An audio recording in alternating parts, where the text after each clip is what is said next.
What's up, athletes? Welcome back. Today we've got an 8-minute full body workout to do, and all you need to follow along is just a couple of pairs of dumbbells. I've got a medium weight here and then a lighter weight in case I need to scale down. And the other thing that we need is also something to step up on. So I'm using a plyometric box, but you can use a chair or maybe even a couch nearby. Now this is a wild card workout. So we're working for 45 seconds. We are resting for 15 seconds through 8 different exercises. I'll show you the first movement, and then going forward in that 15-second rest, let you know what's coming up next. All right, athletes, so let's get to it. All right, go ahead and grab your maybe heavier weight. Okay, so your medium weight dumbbell. We're gonna get into a Bulgarian split squat position. So you're gonna lift up that back foot and then make sure that as you squat down, you're maybe positioned here at the crook of the ankle so that you're able to squat down. So it's okay, take your time. I'm repositioning my foot too. You're gonna find your balance, and then you're gonna drive your hips back, come into that split squat position to keep a nice 90-degree angle in the forward leg. And then as you stand, you're gonna press the weight up overhead.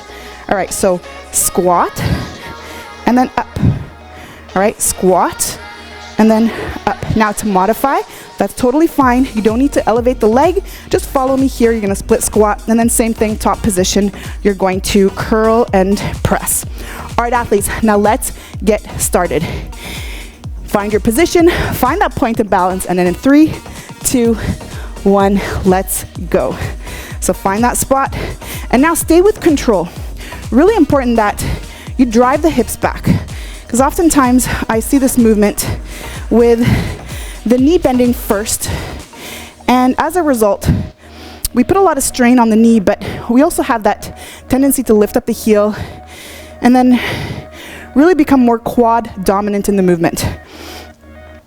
So take your time. What's important is full range of motion, and then continue to breathe. Oxygenate the muscle here. 10 more seconds. Good work. 3, 2, 1, and then let's just finish it up to clean it up. All right, now we're switching to the other side. Whatever modification you did on the first side, please use the same one for the other side. Always stay consistent. Find your spot. I hop around usually a bit until I find the right position, and let's go. So try and use that same pace that you used for the first side. Again, we're really focusing on consistency. Good job. That's it. Continue to breathe. And now, quick audit as we get more fatigued that we're not bringing those shoulders forward. We're really staying in complete neutral spine, staying nice and strong throughout the whole movement. 5 more seconds. 3, 2, 1, and let's clean it up. All right, good work. So keep that weight, and then come on over here onto the bench, and we're gonna slide down. So just our shoulders are here on the bench or the chair. We're gonna drop the hips, then we're gonna come up and hold for 2 seconds. So down and up. Now, you can grab both dumbbells here and place them on the hips if you're needing just a little bit more weight or resistance. And now you notice that in the top position, I hang out here a while before I come all the way down. So less movement or less rest, let's say, in the bottom position. And then try and hang out in that top position a little bit longer. Good work, athletes. You got this. And really wanting to make sure that you're continuing to drive the knees out as we start to fatigue. That's it, good work. And maybe just to clean it up. All right, good stuff. Now stay here with me, grab your other weight. And now this time, we're gonna stay in this bridge position. We're gonna keep the head down, and then we're gonna press. So important here that we're really focusing on keeping the hips up the whole time, and then bringing the weights up, touching the top position, and then all the way down. Quick audit, check the hips. Make sure that they're in the same line as the rest of your body. We're not dropping the hips. Drive through the heels. Maybe lift up the toes so that you really feel that pressure through the heel. Good work. Get in there. That's it. Lift up those hips, athletes. You got this. And then also wanting to make sure we're not staying in that bottom position for too long. Good work. We got this. And break. All right, now go ahead and drop the weights here.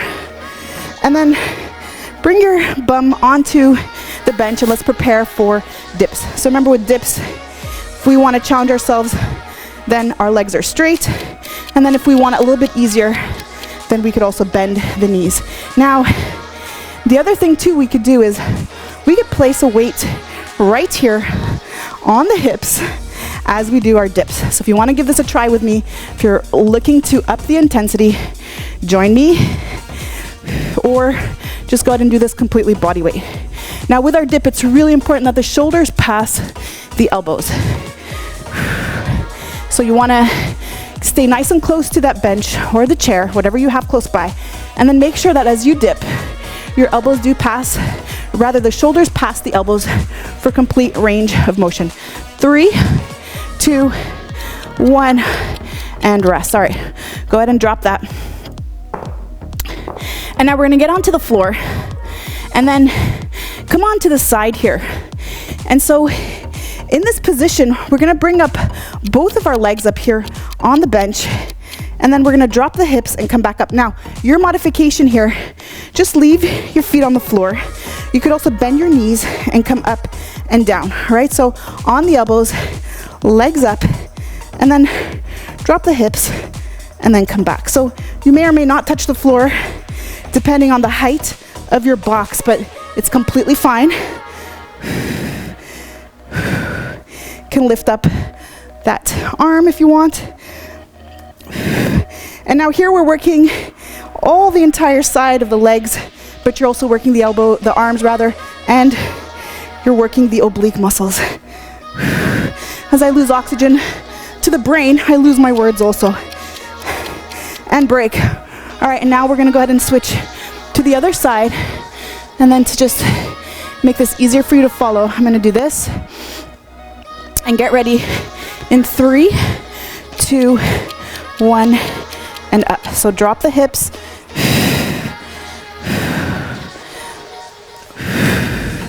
Good work, athletes. We got this. Don't break. Remember again, option is to stay on the floor, but remember whatever you do on one side, we're gonna stay consistent and then do the same thing on the other side.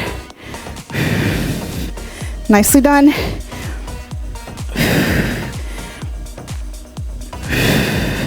15 seconds. Good work.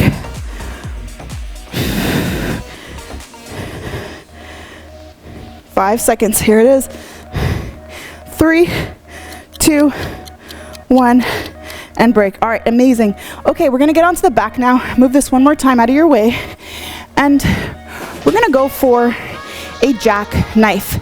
So just to clean this up, our last movement today, we're gonna work the core and bring the weight to the legs. Now, really important on this one is that we keep the low back nice and flat. And then try also to keep the legs off the floor. So what you could do also here is you could bend the knees if you're feeling any strain in the low back. Otherwise, try and keep those legs straight. Focus on the movement. Inhale as you open, and then exhale as you close. Push that low back into the floor. Good work, athletes. Doing so great today. Some challenging movements. And remember, I love to know how this went for you. So at the end of this workout, please comment below. Let me know what else you'd like to see so that I make sure that I create the workouts that you want to do. And rest. All right, athletes, well done. We made it, did a few extra seconds there. You're welcome. So remember to repeat this workout one more time if you have some time, or check out the link that I have for you at the end of this workout to help complete today's training. Remember also to like this video, and if you're new here, please subscribe so that you keep training together. Now, go refuel, rehydrate, and let's meet in the next one. You got this.